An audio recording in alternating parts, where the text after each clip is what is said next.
Drop your New Year's resolution today. Yes, today. Right now, before you finish this video. I know that sounds insane. We're right in the middle of resolution season. Everyone's posting their goals, their vision boards, their New Year, New Me declarations, and here I am telling you to throw yours in the trash. But here's the thing. There are 3 hidden reasons resolutions fail, and it's not your willpower. It's not your discipline. It's not because you're lazy or weak or somehow broken. The system itself is rigged against you. And by the end of this video, you're going to understand exactly why. And you're going to feel relieved instead of guilty for the first time in years. Let me paint a picture you've probably lived. January 1st hits. You're fired up. You sign up for the gym. You download 3 habit tracking apps. You buy the journal, the planner, the protein powder. You tell everyone about your goals because accountability, right?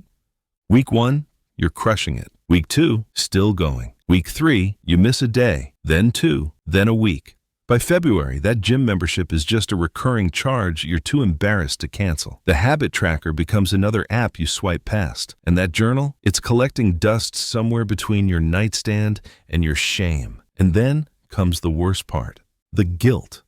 That voice in your head saying, why can't I just stick to something? What's wrong with me? Here's what I need you to hear. You're not broken. The system is. The problem was never your commitment.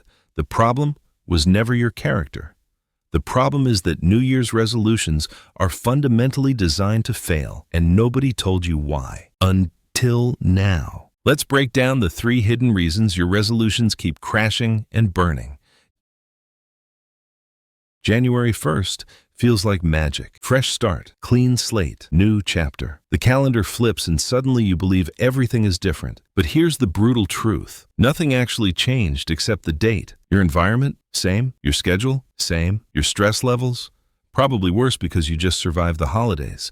Your habits, your routines, your triggers, all identical to December 31st. So let me ask you something uncomfortable. If it wasn't working in November, why would January fix it? The motivation spike you feel on January 1st is real. I'm not denying that, but motivation is a feeling, not a strategy. And feelings fade. They always fade. What doesn't change is your context. The same kitchen that made healthy eating hard in October is still there in January. The same schedule that left no time for the gym in September is still packed in January. Actually, it's probably more packed because now you're adding new commitments on top of everything else. January hype does not equal readiness. You're not starting fresh, you're starting the same, just with more pressure.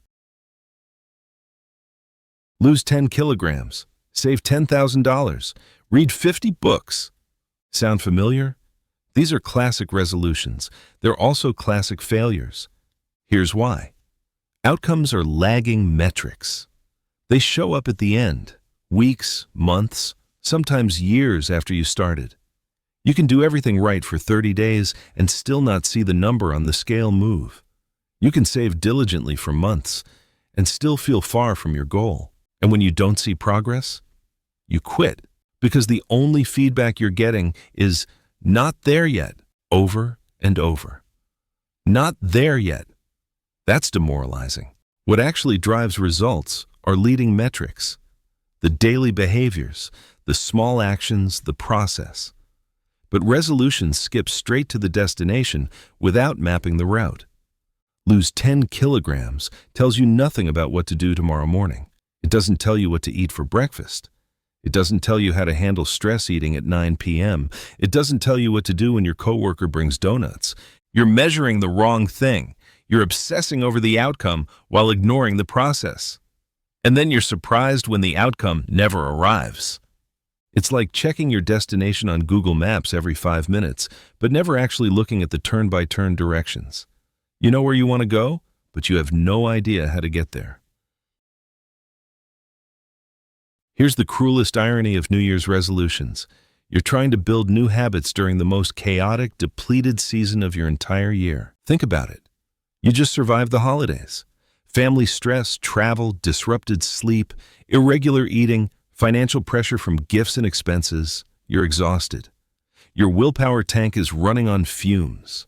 And this is when you decide to add the biggest, most ambitious goals of your life?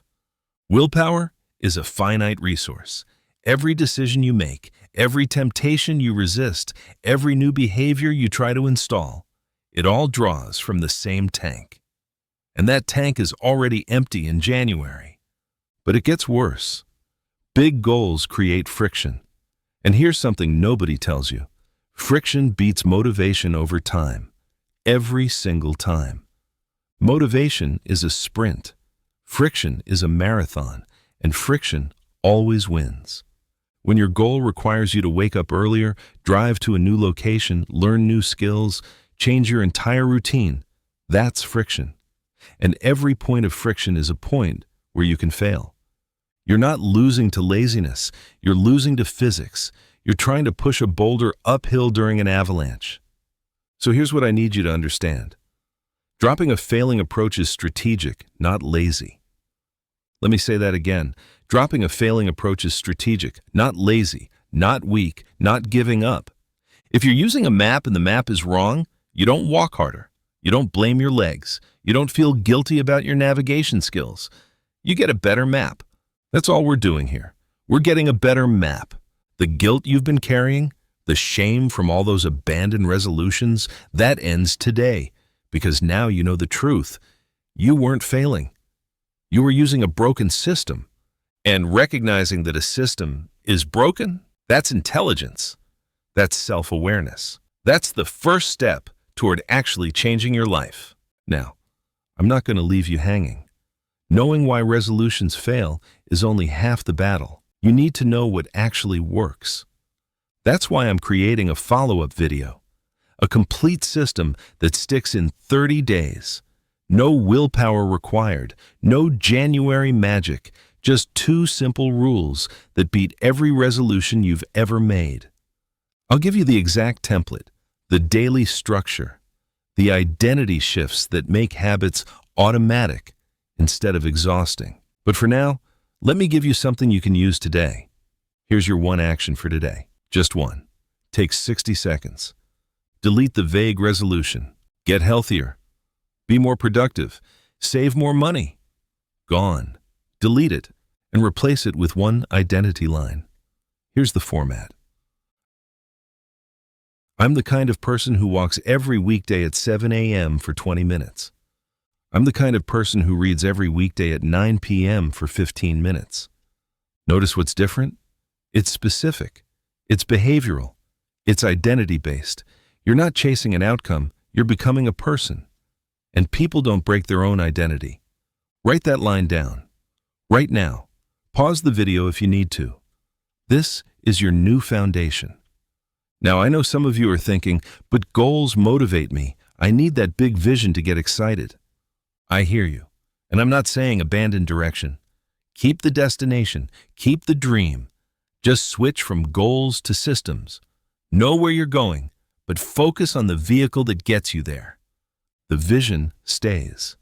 The method changes. And some of you might be thinking, I already paid for a program. I already bought the course, the membership, the equipment. Good. Use it.